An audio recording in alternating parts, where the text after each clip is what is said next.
Hello दोस्तों, स्वागत है आप सभी का आपके अपने यूट्यूब चैनल अंग्रेजी है जी पर। आज हम लोग क्लास 7th के ज्योग्राफी के जितने भी चैप्टर्स हैं उन सारे चैप्टर्स के इंपॉर्टेंट वर्ड्स को सीखेंगे। तो चलिए शुरू करते हैं। पहला वर्ड है बायोटिक, जिसका मतलब होता है जैविक। किसी भी इकोसिस्टम का जो लिविंग थिंग्स या जो लिविंग कंपोनेंट होता है उसे बायोटिक कंपोनेंट बोलते हैं। जैसे एनिमल हो गया, प्लांट हो गया, बैक्टीरिया हो गया। अब बायोटिक का मतलब होता है अजैविक। किसी भी इकोसिस्टम का जो नॉन लिविंग कंपोनेंट होता है जैसे वाटर, सॉइल, एटमॉस्फेयर, रॉक, ये सारी चीज़ें अबायोटिक कहलाती हैं, अजैविक। बायोस्फीयर का मतलब होता है जैव मंडल। अर्थ का वो पार्ट जहाँ पे लाइफ एग्जिस्ट करता है वो बायोस्फीयर कहलाता है। लिथोस्फीयर का मतलब होता है स्थल मंडल। ये बेसिकली अर्थ का जो ऊपरी बाहरी परत होता है, बाहरी जो सरफेस है, क्रस्ट, जो कि सॉलिड फॉर्म में होता है, तो वो बेसिकली लिथोस्फीयर कहलाता है। हाइड्रोस्फीयर का मतलब होता है जल मंडल। पूरे प्लेनेट, हमारे अर्थ प्लेनेट में जितने भी वाटर कंटेंट अवेलेबल हैं वो सारे हाइड्रोस्फीयर का पार्ट बनेंगे। क्वेरिंग का मतलब होता है उत्खनन। ये वो प्रोसेस होता है जिसमें हम लोग अर्थ का जो ऊपरी बाहरी परत होता है उसमें खुदाई करते हैं जिससे कि हमें रॉक मिले, सैंड मिले या और भी कुछ मिनरल्स मिले जिससे हम कंस्ट्रक्शन ये सारी एक्टिविटीज़ में यूज कर पाते हैं। तो वो प्रोसेस क्वेरिंग कहलाता है, जिसे हिंदी में उत्खनन बोलते हैं। ये माइनिंग से डिफरेंट होता है। कार्निवोरस का मतलब होता है मांसाहारी जानवर, वैसे जानवर जो मीट का सेवन करते हैं तो वो कार्निवोरस कहलाते हैं। हर्बीवोरस का मतलब शाकाहारी, जो बेसिकली प्लांट बेस्ड प्रोडक्ट को खाते हैं तो वो हर्बीवोरस कहलाते हैं। ओमनीवोरस का मतलब होता है सर्वाहारी, जो दोनों प्लांट बेस्ड और मीट दोनों टाइप के प्रोडक्ट को कंज्यूम करते हैं तो वो ओमनीवोरस कहलाते हैं। हेट्रोट्रोप्स विषम पोषणजों, ये वैसे जानवर हैं जो अपने न्यूट्रिशन के लिए दूसरे पर डिपेंड करते हैं, अपना फूड खुद से नहीं बनाते जैसे कि आपके ह्यूमंस। तो ये आपके हेट्रोट्रॉप्स कहलाते हैं। ऑटोट्रॉप्स में बेसिकली जो अपना भोजन खुद से बनाते हैं जैसे कि प्लांट्स, तो वो ऑटोट्रॉप्स कहलाते हैं। इन्वायरमेंटल डिग्रेडेशन का मतलब जो आप पर्यावरण की क्षति आपकी एक्टिविटीज़ से होती है तो वो इन्वायरमेंटल डिग्रेडेशन कहलाता है। लिविंग ऑर्गेनिज्म का मतलब होता है सजीव। वैसे ऑर्गेनिज्म जिसमें लाइफ है, जो जीवित है, वो लिविंग ऑर्गेनिज्म कहलाता है, सजीव बोलते हैं। नॉन लिविंग का मतलब होता है निर्जीव, जिसमें लाइफ नहीं एग्जिस्ट करता है। मोल्टेन का मतलब होता है पिघला हुआ बेसिकली। क्रस्ट का मतलब होता है किसी वस्तु की बाहरी कठोर परत। जैसे यदि अर्थ के क्रस्ट की बात करें तो अर्थ का जो बाहरी सरफेस है उसे क्रस्ट आप कहेंगे। क्रस्ट के नीचे जब आप जाते हैं अंदर की ओर, अर्थ के अंदर पेनेट्रेट करते हैं तो वो मेंटल कहलाता है। क्रस्ट तथा केंद्र के बीच का भाग। मैग्मा गर्म पिघला हुआ चट्टान होता है जो कि अर्थ के अंदर जब आप जाएंगे तो ये पिघले हुए मोल्टेन स्टेट में पाया जाता है रॉक, उसको मैग्मा बोलते हैं। स्थिनोस्फेयर का मतलब होता है कि upper layer of mental below lithosphere, मतलब लिथोस्फेयर के नीचे लेकिन मेंटल से ऊपर का पार्ट स्थिनोस्फेयर कहलाता है। कॉन्ग्लोमेरेशन का मतलब होता है बहुत सी अलग वस्तुओं का ढेर या गुच्छित। इग्नियस रॉक का मतलब होता है आग्नेय चट्टान। सॉलिड लावा रॉक, जो लावा धरती के अंदर है वो जब बाहर आकर सरफेस पे सॉलिड फॉर्म में कन्वर्ट हो जाता है तो उसे इग्नियस रॉक्स बोलते हैं, जिसे हिंदी में आग्नेय चट्टान बोलते हैं। तो मोल्टेन का मतलब पिघला हुआ। क्रस्ट का मतलब किसी वस्तु की बाहरी कठोर परत। मेंटल का मतलब क्रस्ट तथा केंद्र के बीच का भाग। मैग्मा गर्म पिघला हुआ चट्टान को बोलते हैं। स्थिनोस्फेयर का मतलब upper layer of mental below lithosphere, lithosphere के नीचे का पार्ट लेकिन मेंटल से ऊपर का पार्ट। कॉन्ग्लोमरेशन का मतलब बहुत सी अलग अलग वस्तुओं का ढेर।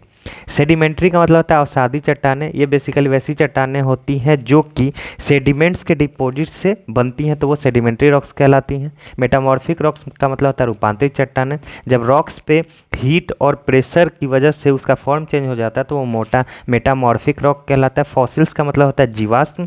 जीवाश्म बेसिकली वो एनिमल या प्लांट का पार्ट होता है जो कि काफ़ी समय से एग्जिस्ट कर रहा है जो कि रॉक में कन्वर्ट हो गया। इंडोजेनिक फोर्सेज का मतलब अंतर्जात बल, जो धरती के अंदर से जो फोर्सेज लगती हैं वो इंडोजेनिक कहलाती हैं। एक्सोजेनिक फोर्सेज का मतलब बहिर्जात बल, जो धरती के ऊपर एटमॉस्फेयर की वजह से जो बल लगता है उसे एक्सोजेनिक फोर्सेज बोलते हैं। वेदरिंग वो प्रोसेस होता है जिसमें कि वेदर कंडीशन के एक्शन की वजह से जो कलर, टेक्सचर या और भी चीज़ें हैं वो चेंज हो जाती हैं किसी भी सब्सटेंस की, तो वो वेदरिंग प्रोसेस कहलाता है। जैसे रॉक का। डिस्ट्रीब्यूटरीज का मतलब वितरिका, ये वैसी रिवर्स होती हैं जो मुख्य धारा से अलग बढ़कर एक अलग डायरेक्शन में बहती हैं तो वो वितरिका डिस्ट्रीब्यूटरीज कहलाती हैं। तो सेडिमेंट्री का मतलब अवसादी चट्टानें। मेटामॉर्फिक रॉक्स का मतलब रूपांतरित चट्टानें। सैंड ड्यून्स का मतलब होता है बालू के टीले। जब आप डेजर्ट एरिया में जाएंगे तो बहुत जगह पर आपको बालू के टीले दिखेंगे जिसे सैंड ड्यून्स बोलते हैं। वेंट का मतलब छिद्र होता है। वायु आदि निकलने का मार्ग जिसको कह सकते हैं। विस्कोसिटी का मतलब श्यानता या चिपचिपापन।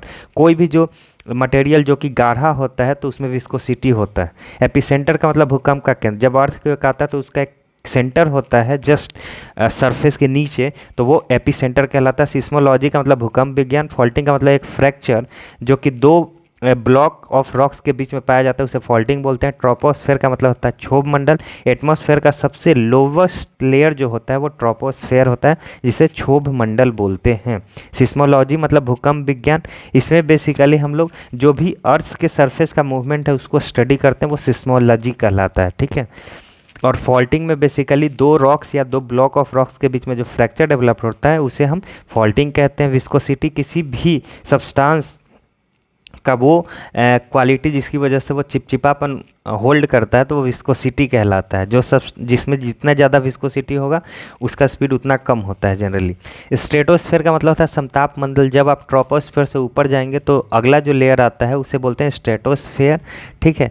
इसमें डिफरेंट कंपोज्ड होते हैं डिफरेंट टाइप के स्ट्रेटिफाइड टेम्परेचर लेयर्स, इसी में ओजोन लेयर भी होता है। मेसोस्फेयर का मतलब होता है मध्य मंडल, स्ट्रेटोस्फेयर से ऊपर का पार्ट, और सबसे लास्ट में जो होता है उसे बोलते हैं एक्सोस्फेयर, सबसे बाहरी परत एटमॉस्फेयर की। इंसोलेशन का मतलब होता है आतपन। ये बेसिकली वो प्रक्रिया होती है जिसमें हमारे अर्थ के एटमॉस्फेयर में या अर्थ के सरफेस पे जितना सोलर रेडिएशन रिसीव हो रहा है उसे इंसोलेशन बोलते हैं। इंसेसेंट का मतलब होता है लगातार।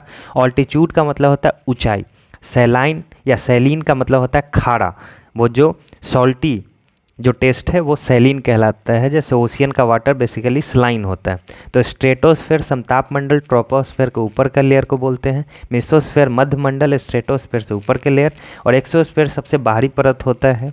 इंसोलेशन आतपन जो हम लोग रेडिएशन रिसीव करते हैं सन से या तो एटमॉस्फेयर में या अर्थ के सरफेस पे तो वो इंसोलेशन प्रोसेस कहलाता है। इंसेसेंट का मतलब लगातार।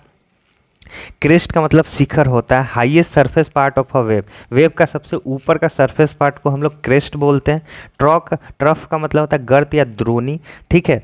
तो ये बेसिकली इलोंगेटेड रीजन होता है जहाँ पे लो एटमॉस्फेरिक प्रेशर होता है। ड्यू पॉइंट का मतलब उषांक होता है, बेसिकली वो टेम्परेचर जिस पे जो वाटर एयर में प्रेजेंट होता है वो कंडेंस हो जाता है वाटर ड्रॉपलेट्स में। बायोडाइवर्सिटी का मतलब जैव विविधता होता है, जो अलग अलग टाइप के जो ऑर्गेनिज्म एग्जिस्ट करते हैं अर्थ पर तो वो बायोडाइवर्सिटी को कॉन्स्टिट्यूट करते हैं बेसिकली। इकोसिस्टम का मतलब होता है पारिस्थितिकी तंत्र।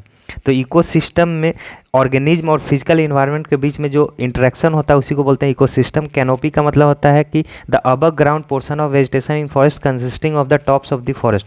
फॉरेस्ट का जो टॉप होता है उसे बेसिकली कैनोपी कहते हैं, जो छत की तरह आप समझ सकते हैं। कॉनिफेरस फॉरेस्ट का मतलब होता है शंकुधारी वन। वैसे वन जिसमें कि जो लीव्स है वो मॉडिफाइड हो जाता है निडल्स में, और जो फ्लावर्स है वो मॉडिफाइड हो जाता है कोन में, तो उसे कॉनिफेरस फॉरेस्ट बोलते हैं, शंकुधारी वन।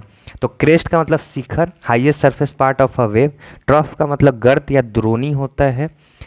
ड्यू पॉइंट का मतलब उषांक, वो टेम्परेचर जिस पे कि वाटर जो एटमॉस्फेयर में है वो वाटर ड्रॉपलेट्स में कन्वर्ट हो गया। स्पार्स का मतलब फ्यू और स्कैटर्ड एलिमेंट, कोई भी वैसा एलिमेंट जो कि स्कैटर्ड है, थोड़ा है। ओएसिस का मतलब fertile area of a desert. किसी भी डेजर्ट का जो फर्टाइल एरिया होता है जहाँ पे पानी होता है और जहाँ पे वेजिटेशन होता है वो ओएसिस कहलाता है। हिंदी में इसको नखलिस्तान बोलते हैं। एडेप्ट का मतलब अनुकूल बनाना होता है। डेसिड्यूअस फॉरेस्ट का मतलब पर्णपाती वन, वैसे वन जो अपने जिनके पत्ते झड़ते हैं ऑटम में बेसिकली। मेटल रोड का मतलब होता है पक्की सड़क।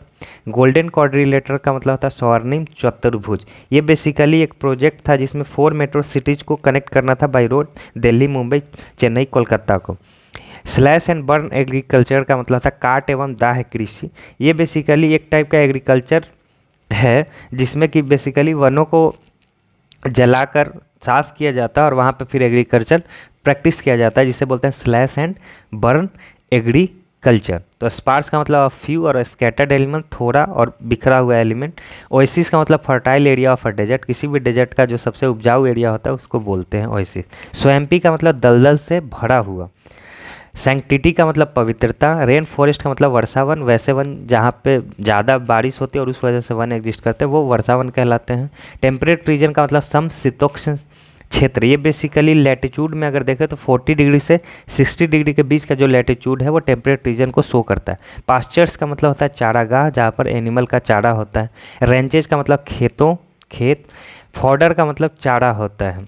तो स्वैम्पी का मतलब दलदल से भरा हुआ, सैंक्टिटी का मतलब पवित्रता, रेन फॉरेस्ट का मतलब वर्षा वन, वैसे वन जो कि भारी वर्षा वाले क्षेत्र में पाए जाते हैं। टेम्परेट रीजन का मतलब होता है समशीतोष्ण क्षेत्र, जो कि बेसिकली अगर लैटिट्यूड में बात करें तो 40 डिग्री टू 60 डिग्री के बीच का जो एरिया है वो टेम्परेट रीजन। पास्चर्स का मतलब चारागाह, रेंचेज का मतलब खेतों, और फॉडर का मतलब चारा। तो ये था। उसके बाद है बेवरेज का मतलब पेय पदार्थ, पानी को छोड़कर बाकी जितने भी लिक्विड ड्रिंक्स हैं वो सारे बेवरेज के कैटेगरी में आएंगे। बैरन का मतलब होता है बंजर भूमि या बंजर। मोनेस्ट्रीज का मतलब मठ या विहार। रग्ड का मतलब ऊबर खाबर या असभ, व्यक्ति के लिए रग्ड का मतलब असभ हो गया, और ज़मीन के लिए रग्ड का मतलब ऊबर खाबर। टेरेन का मतलब होता है भूभाग, ज़मीन का कोई भाग टेरेन कहलाता है। दर्थ का मतलब होता है कमी, स्कैर्सिटी, दर्थ का मतलब कमी। एक्सेसिबल का मतलब होता है सुगम या पहुंच योग्य, ऐसी चीज़ जिसे आप इजीली एक्सेस कर सकते हैं, पा सकते हैं, तो वो एक्सेसिबल कहलाता है। ट्रॉपिकल डेजर्ट का मतलब होता है उष्ण कटिबंधीय रेगिस्तान, ऐसे रेगिस्तान जो 0 से 23.5 डिग्री नॉर्थ और साउथ दोनों ही डायरेक्शन में जो लैटिट्यूड के बीच का एरिया होता है वहाँ पे जो डेजर्ट पाए जाते हैं उन्हें ट्रॉपिकल डेजर्ट बोलते हैं। नोमैडिक ट्राइब का मतलब खाना बदोश जनजाति, ये बेसिकली वैसी जनजातियाँ होती हैं जो कि अपने लाइवलीहुड को मेंटेन करती हैं एक जगह से दूसरे जगह ट्रैवल करके, और वो अपना इस तरीके से अपना जीवन भरण करती हैं, तो वो नोमैडिक ट्राइब्स कहलाती हैं जो कि एक जगह से दूसरी जगह घूमती रहती हैं। तो घुमंतू जनजाति भी इसको बोलते हैं या नोमैडिक ट्राइब बोलते हैं। तो यही था दोस्तों, आई होप कि ये वीडियो आपके लिए काफ़ी हेल्पफुल रहेगा, और जितने भी इंपॉर्टेंट वर्ड्स थे उन सारे को मैंने कवर करने का प्रयास किया है। और इस टाइप के और भी वीडियोस सब्जेक्ट वाइज ही अवेलेबल हैं, 7th के, 6th के, साइंस के, SST के सारे के, तो आप उन्हें भी चेकआउट कर सकते हैं। चैनल पर नए हैं तो चैनल को सब्सक्राइब कर लिए। धन्यवाद।